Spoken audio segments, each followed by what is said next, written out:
आदर्श नगर विधानसभा क्षेत्र से बीजेपी प्रत्याशी रवि नैयर भी जीत को लेकर आश्वस्त हैं।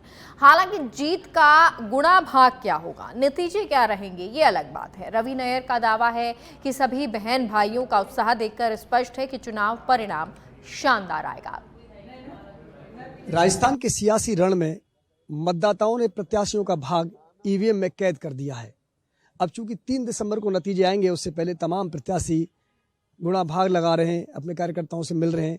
आदर्श नगर में भाजपा के प्रत्याशी रवि नैयर मेरे साथ हैं, उनसे बात करते हैं। रवि जी, इस बार पार्टी ने नया प्रयोग किया, वॉल सिटी सीटों पर ही प्रयोग किया, आपकी सीट पर भी, क्योंकि सीट कहीं ना कहीं ध्रुवीकरण में फंसी हुई नजर आती है। आपको क्या लगता है, आपके कार्यकर्ताओं से आप चर्चा कर रहे हैं, किस तरह का फीडबैक आपको मिल रहा है? फीडबैक बहुत अच्छा है, अपन सीट निकाल रहे हैं। और ये पहली बार ही देखा गया कि जनता खुद चुनाव लड़ रही थी और कार्यकर्ता देख रहा था जनता कैसे निकल के वोट डालने के लिए। मैं तो ये मान के चलता हूँ कि जनता को, जो मैंने 30-35 साल अपनी कर्मभूमि जयपुर को बना रखा सामाजिक कार्यकर्ता के रूप में, मैंने जितना जनता के साथ किया, जनता ने 100 गुना ज़्यादा लुटाया। मैं वो अद्भुत सीन देखने को मिला मेरे को जब मैं कच्ची बस्ती में रोड शो पे था। जिन माताओं बहनों को मैंने देखता था कि वो 400-500 रुपये रोज़ की मजदूरी करती थी, जिस दिन मेरा रोड शो था वो 4-4 घंटे से इंतज़ार कर रही थी। पूरी जवाहर नगर की कच्ची बस्ती वाली रोड फूलों से रंगी पड़ी थी, हाथ में उनके टोकरे थे। एक टोकरे में कम से कम 200-400-500 रुपये के फूल तो आते होंगे। जितनी बड़ी पुष्प वर्षा, निकल के मेरे इंतज़ार कर रहे थे। 50-50 किलो की फूल माला, तो लग रहा था कि ये जनता चुनाव लड़ रही है, अथाह प्यार। तो इससे लगता है कि ये चुनाव अपना वन साइडेड निकल गया। आपकी विधानसभा की बात करें रवि, तो यहाँ क्या मुद्दा रहा है? राजस्थान में तो तमाम मुद्दे थे, चाहे वो सनातन का हो, हिंदुत्व का भी रहा हो, दूसरा बेरोजगारी की बात कर लें, कानून व्यवस्था की बात कर लें, तमाम मुद्दे रहे इस पूरे विधानसभा में। और कई बार सीटवार भी मुद्दे चेंज हुए, स्थानीय मुद्दे भी रहे। आपकी ही विधानसभा की हम बात करें तो यहाँ पर किन मुद्दों का ज्यादा ध्यान दिया मतदाताओं ने? वो सारे मुद्दे तो थे इस विधानसभा में भी।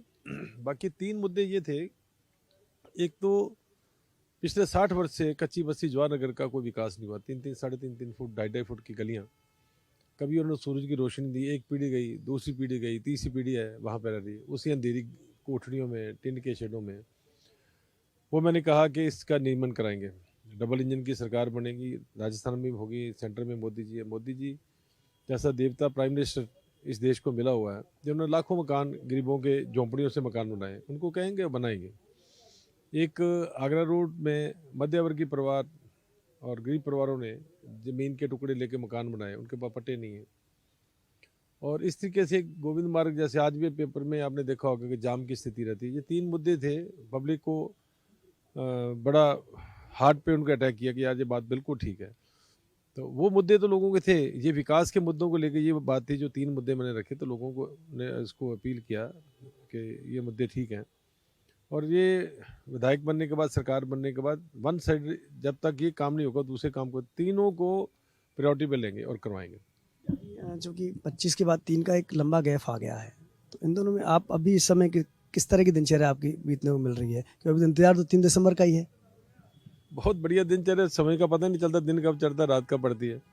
और मस्ती से घर जाते हैं और सो जाते हैं।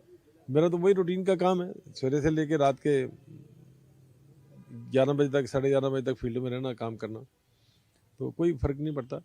खुद की विधानसभा के लिए आप आश्वस्त हो? राजस्थान को लेकर क्या तस्वीर निकल कर आ रही है?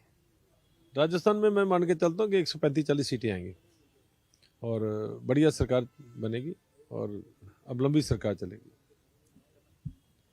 ये थे आदर्श नगर से भाजपा के प्रत्याशी रवि नैयर, जो न केवल अपनी जीत के लिए आश्वस्त हैं, बल्कि पार्टी के लिए भी दावा कर रहे हैं कि 135 से 140 सीटें पार्टी को मिलेंगी। खैर, फिलहाल इंतजार है 3 दिसंबर का, उसके बाद तय होगा किसकी सरकार प्रदेश में होगी और किसके भाग्य का उदय होगा।